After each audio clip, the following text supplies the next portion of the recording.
বৃষ্টি উপেক্ষা করে প্রত্যন্ত অঞ্চলে বৃক্ষরোপণ কর্মসূচির উদ্বোধন করলেন এমপি অ্যাডভোকেট জয়নুল আবেদিন। শফিকুল ইসলাম, বাবুগঞ্জ, বরিশাল প্রতিনিধি। প্রধানমন্ত্রীর নির্বাচনী প্রতিশ্রুতি অনুযায়ী 5 বছরে 25 কোটি বৃক্ষরোপণ কর্মসূচির অংশ হিসেবে বৃষ্টি উপেক্ষা করেই পরিবেশের ভারসাম্য রক্ষা, জলবায়ু পরিবর্তনের বিরূপ প্রভাব মোকাবেলা এবং সবুজ বাংলাদেশ গড়ার প্রত্যয়ে বরিশালের বাবুগঞ্জ উপজেলার প্রত্যন্ত রাজগুরু নতুনচর এলাকায় বর্ণাঢ্য বৃক্ষরোপণ কর্মসূচি অনুষ্ঠিত হয়েছে। রবিবার 5 জুলাই বিকেল 4টায় রহমতপুর ইউনিয়নের রাজগুরু নতুনচর এলাকায় আয়োজিত এ কর্মসূচির উদ্বোধন করেন বিএনপির ভাইস চেয়ারম্যান ও বরিশাল 3 আসনের সংসদ সদস্য অ্যাডভোকেট জয়নুল আবেদিন।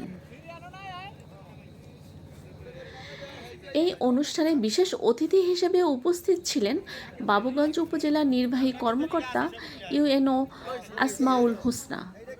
এ সময় উপস্থিত ছিলেন বাবুগঞ্জ উপজেলা বিএনপির আহ্বায়ক সুলতান আহমেদ খান, সদস্য সচিব ওয়াহিদুল ইসলাম প্রিন্স, কেন্দ্রীয় যুবদলের আইন বিষয়ক সম্পাদক ও deputy attorney general Yunus Ali Robi, Babuganj উপজেলা কৃষি কর্মকর্তা আব্দুর রউফ, উপজেলা বিএনপির যুগ্ম আহ্বায়ক শামসুল আলম ফকির, আব্দুল করিম হাওলাদার, কাজী নজরুল ইসলাম মিরন, আরিফুর রহমান শিমুল শিকদার, এবি এম মোস্তাফিজুর রহমান ফারুক, ওহিদুল ইসলাম খান, বাবুগঞ্জ উপজেলা যুবদলের আহ্বায়ক রাকিবুল হাসান খান, সিনিয়র যুগ্ম আহ্বায়ক রফিকুল ইসলাম রাফিল, উপজেলা শ্রমিক দলের সভাপতি ফরিদ হোসেন, ছাত্রদল নেতা আজিজুল হক, উপজেলা ছাত্রদলের আহ্বায়ক আতিক আলামিন সহ দলীয় অঙ্গ ও সহযোগী সংগঠনের নেতাকর্মী এবং স্থানীয় গণ্যমান্য ব্যক্তিবর্গ। অনুষ্ঠান শেষে রাজগুরু নতুন চর এলাকায় বিভিন্ন প্রজাতির ফলজ, বনজ ও ঔষধি গাছের চারা রোপণের মধ্য দিয়ে কর্মসূচির সমাপ্তি ঘোষণা করা হয়। প্রতিকূল আবহাওয়ার মধ্যেও বিপুল সংখ্যক নেতাকর্মী ও স্থানীয় বাসিন্দার স্বতঃস্ফূর্ত অংশগ্রহণ কর্মসূচিটিকে প্রাণবন্ত করে তোলে। আপনাদেরকে যে সমস্ত ওয়াদা স্যার দিয়েছেন, পর্যায়ক্রমে সকল ওয়াদা পূরণ করা হবে ইনশাআল্লাহ। ইতিমধ্যে বাবুগঞ্জে অনেকগুলো রাস্তার কাজ শুরু হয়েছে, অনেক মসজিদে আমরা অনুদান দিয়েছি, স্যার অনুদান দিয়েছেন, অনেক ব্রিজ কালভার্ট হয়েছে, অনেক স্কুল কলেজের কাজ শুরু হয়েছে। পর্যায়ক্রমে আমাদের একটি সরকারের মেয়াদ 5 বছর, স্যার বলেছেন 3 বছরের মধ্যে সকল কাজ সম্পূর্ণ করবে ইনশাআল্লাহ। এই গাছ রক্ষণাবেক্ষণের দায়িত্ব আপনাদের, দেখে শুনে রাখার দায়িত্ব আপনাদের, এর ফল ভোগ করা ভোগ আপনারা করবেন। কাজী আমাদের কথা হলো গাছ 2টা লাগাইছি, এটা বড় কথা নয়। আমরা 1 কিলোমিটার জায়গা যে পরিমাণ চারা লাগে তাই আমরা দেব।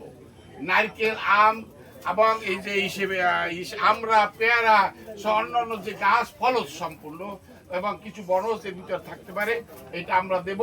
এখানে আমাদের মাননীয় প্রধানমন্ত্রী 5 বছরে 25 কোটি বৃক্ষরোপণের ওনার যে ইশতেহারে প্রতিজ্ঞা করেছিলেন, ইশতেহারের মাধ্যমে নির্বাচনী সেটার বাস্তবায়নের উদ্দেশ্যে ইতিমধ্যে আমাদেরকে সরকারিভাবে নির্দেশনা দেওয়া হয়েছে বৃক্ষরোপণের জন্য। সেই কার্যক্রমেরই শুভ সূচনা আমরা আনুষ্ঠানিকভাবে আমাদের মাননীয় সংসদ সদস্য জয়নুল আবেদিন স্যারের মাধ্যমে আজকে করলাম। এর মাধ্যমে আমার বক্তব্যের পূর্বে আহ্বায়ক মহোদয় বলেছেন যে এই গাছগুলো আসলে আপনাদের জন্য বলতে আমাদের পরিবেশ সুরক্ষার জন্য আমাদের, তো এই গাছগুলো আমরা এখানে রোপণ করছি।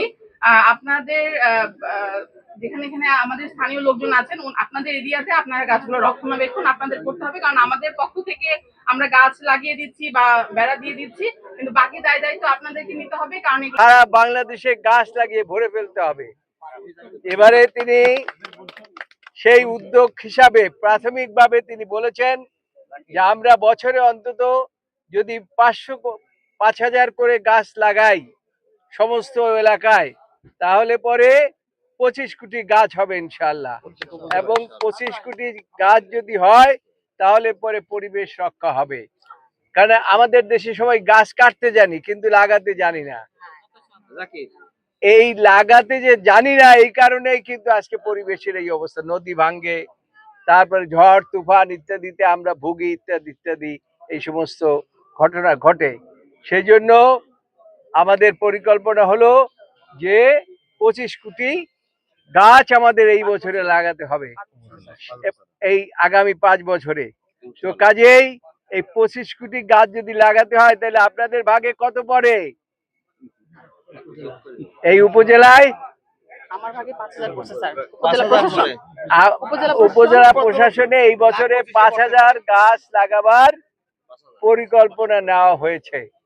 কাজেই সেই পরিকল্পনার অংশ হিসাবে আমি ওই ইউনো মহোদয়ের ওইখানে একটা গাছ লাগিয়ে চলে যেতে পারতাম, কিন্তু আপনাদের সাথে দেখা হতো না। এবং এই যে কেন গাছ লাগানো হচ্ছে এইটাও আপনারা জানতেন না, তাই না? তাই আমি চিন্তা করেছি যে আজকে আমি এই গাছ লাগিয়ে গেলাম আর সাথে সাথে এই রাস্তাটাকেও দেখে গেলাম। কারণ আজকে সেই কথা নয়, আজকে আপনারা দেখেছেন যে গত 4 মাসে এই বাবুগঞ্জে উন্নয়নের ছোঁয়াচ লেগেছে না? বিভিন্ন রাস্তাঘাট কালভার্ট হয়েছে।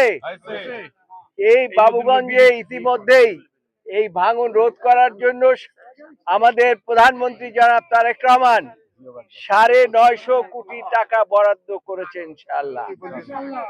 এটা কি ভালো খবর না আপনাদের জন্য? এবং আরো হবে। এবং আমরা ক্রমান্বয়ে এই অঞ্চলে অন্তত আমি মনে করি যে বাবুগঞ্জ পুলাদিতে মানুষ বিদ্যুৎহীন থাকবে না। সেই জন্য ইতিমধ্যেই আপনারা জানেন না, অনেকেই জানেন অনেকেই জানেন না, আমি একটা ব্যবস্থা গ্রহণ করেছি এবং সেটা অলরেডি স্যাংশন হয়ে গিয়েছে। সেটা হচ্ছে আমি একটা সৌর বিদ্যুৎ ব্যবস্থা চালু করতে যাচ্ছি এবং সেটা প্রায় 100 মেগাওয়াটের মতো হতে পারে। সেই জন্য টাকার দরকার হবে 100 কোটি টাকা।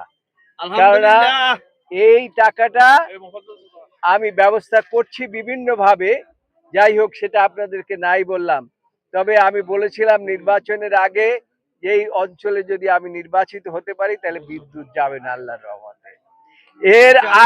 এর পূর্ব পর্যন্ত আমি ইউনো মহোদয়কেও বলছি যে আমরা একটা অত্যাধুনিক 2 উপজেলায় 2টা অত্যাধুনিক ট্রান্সমিটার বসাবো, যার মাধ্যমে আপনারা এই বিদ্যুৎ বিভ্রাট থেকে অন্তত রক্ষা পাবেন। এখন আর একটা জিনিস হচ্ছে যেটা আমি বলেছি যে বিভিন্ন স্কুল কলেজ মাদ্রাসা যে সমস্ত মাঠ ভরাটের জন্য আমাকে ইতিমধ্যেই আমি লিস্ট চেয়েছি, লিস্ট বোধহয় তৈরি করে ফেলেছি।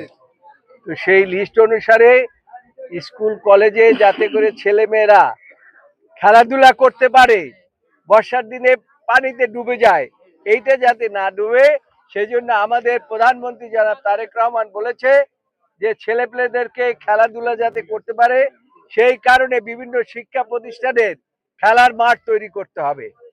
এবং সেই কাজ ইনশাআল্লাহ আমরা খুব অনতিবিলম্বেই করব। আর বাবুগঞ্জের আপনারা ইতিমধ্যেই শুনেছেন, আমি চাই যে আগামী 3 বছরের মধ্যে ইনশাআল্লাহ যত রাস্তাঘাট কালভার্ট যা কিছু আছে, ব্রিজ, এগুলো আমি ইনশাআল্লাহ সমাপ্ত করতে চাই।